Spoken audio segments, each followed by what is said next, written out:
welcome to episode 2 of Pet History.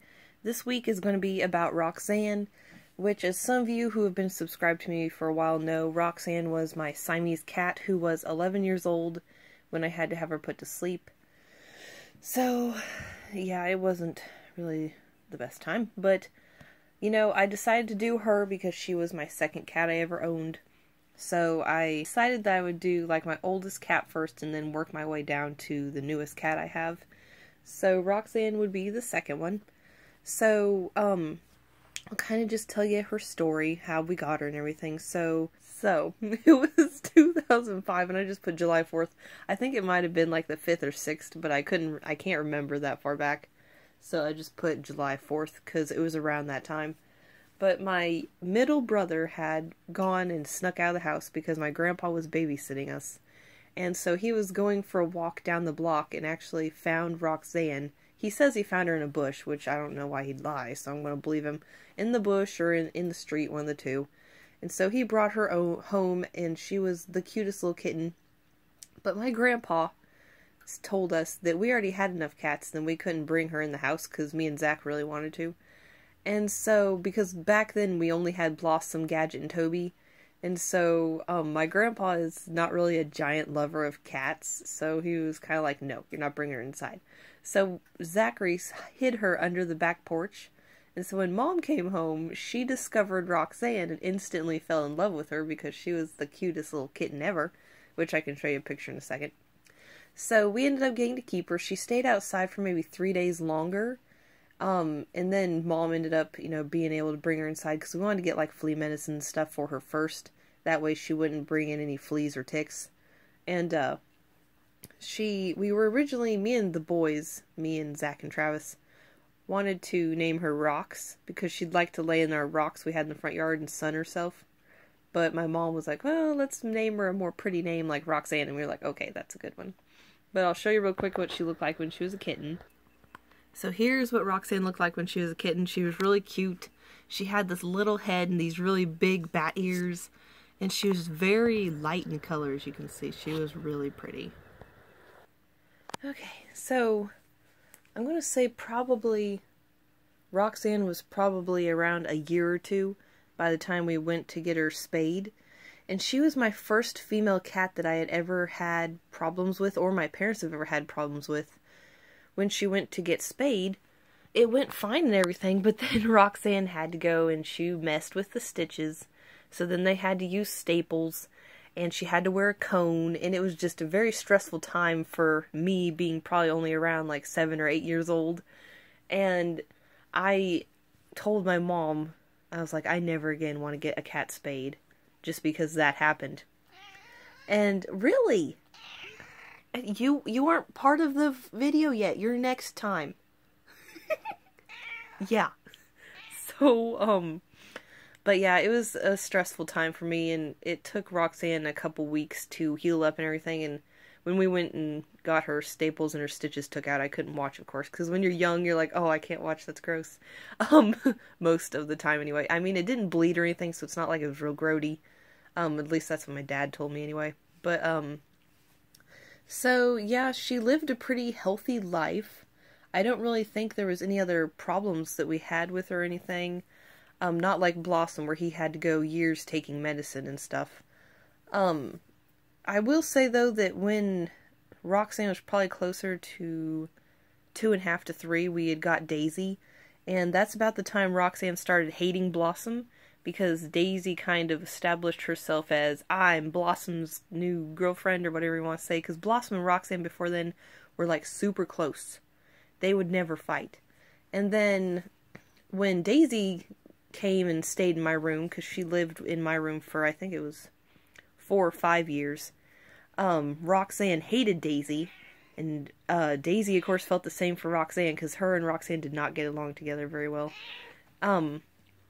And Daisy, of course, liked Blossom, and Roxanne, I guess, just decided that she didn't like Blossom anymore after Daisy was staying in the room and everything. So after, I think by the time I had kicked Daisy out of the room, which I didn't really kick her out of the room, I just had her go to Travis's room, is when I had Rose. And the day after Rose got, well, not the day, like when Rose got spayed, I brought her home and everything. She had to, stay in the room and everything. And by the time all the other cats were allowed back in the room, Daisy hated Rose. Like, I don't know if it's because she smelled different or what. So that's when Daisy had to go live with Travis in his room with his cats, because I couldn't deal with having 4 cats in my room if, like, more than 2 of them were going to be fighting. And I definitely didn't want Daisy bullying Rose because, like, she had recently got spayed and stuff. But Roxanne, towards the end of her life, started being really mean to, like, all the cats, not just Blossom. Like, Blossom deserved it half the time because he'd attack her on purpose, like he thought it was fun or something. But Roxanne, like, she started having problems probably a couple years ago. She would, she'd eat, and then, like, 5 minutes would go by, and then she'd just start throwing up. Like, it didn't get that bad until this year. Last year, it was just, like, maybe, like, twice or 3 times a week. I'd go to feed her a meal, and she would not hold it down at all. And she started losing weight a lot, which you can see in this picture. She's pretty healthy. But, like, when you look in the very back picture back here, you can tell that she lost a lot of weight from the size that she used to be. And so, it was, yeah, pretty clear that she wasn't too healthy anymore. But she was a really sweet cat. Like, she always, like, I had this one call that I would do, and I go, "Meow, meow," like that, and she would just come running, like it was her call. Instead of saying Roxanne, if you did that, she'd come running to you, and she'd also talk to you, and she had the cutest little voice, because, I mean, she was a type of Siamese. Even though she wasn't purebred, I don't think, but, she was the cutest. Like, out of all my cats before I got Rose, she was the only one that would cuddle with you. If you were crying, she'd come and she'd lay by you and let you pet her. And she'd paw your belly or your legs, and she'd purr really loud, and she'd drool sometimes. So she was a really sweet cat. She was extremely tolerable of my brothers and me. I always was the type that I was like, don't touch my cats. You're being too rough with them and stuff, and so I'd always hide my cats out in my room. And now, of course, I don't care because I'm not, like that anymore. I was when I was younger, but then I kind of mellowed out a little bit when I got older. And what makes me laugh sometimes is my youngest brother used to do that. I think he, got it from me. He used to get all mad and he'd put all of his cats in his room and he'd lock his doors. And I would just laugh because I was like, man, that's how I used to be. But, yeah, Rose. You're interrupting again. But yeah, Roxanne was really sweet, and she probably gets that from her Siamese side, because Blossom doesn't give a crap about me. Like I said in my video, he does sometimes, and he is a lot sweeter than he used to be, but most of the time he just don't care. But and then Roxanne was always funny because you could go and you could peek around a corner, and you could do the chattering noise that they do, which is like that. And you could chatter, and she would chatter back at you, and then she would talk. It was hilarious. Like, I would make my mom laugh so much because I'd peek around a corner, and she'd see me, and she'd start to chatter. And also, she had this one picture in the living room, and every time you'd be in the living room watching TV, she'd come up and she'd sit on the top of the couch, and she would look at the picture, because you could, like, see her reflection, and she would, like, look at her reflection. It was hilarious. And we'd always joke that she was looking into the future, because she'd just go up to glass, like, anywhere in the house. Like, not like mirrors or anything, but she'd go up to glass and see her reflection. She'd just stare there, and her eyeballs did this thing where they would shake back and forth. And, like, she always had her eyeballs do that. It's pretty weird. Like, ever since we had her eyeballs have always done that. And so it was always funny watching, because we'd be like, oh, Roxanne's looking into the future again. So...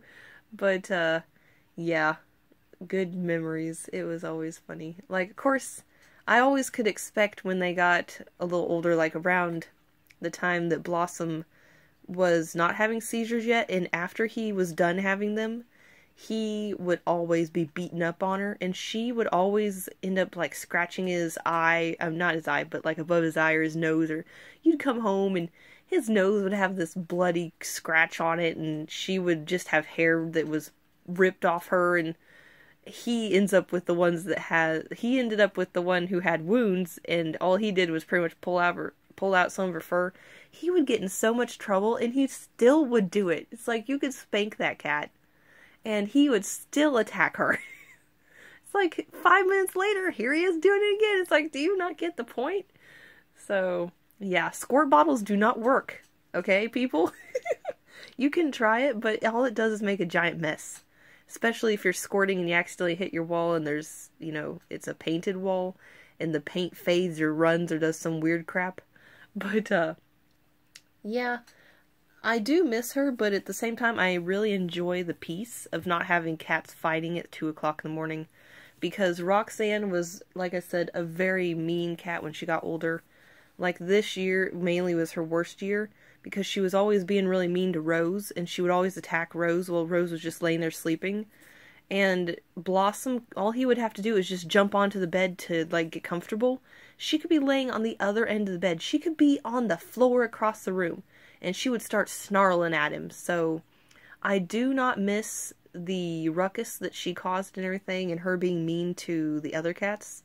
But I do miss her back from when she was young. Like when she was healthy and actually felt good, and I'm sure she was always complaining and grouchy and everything because she didn't feel good.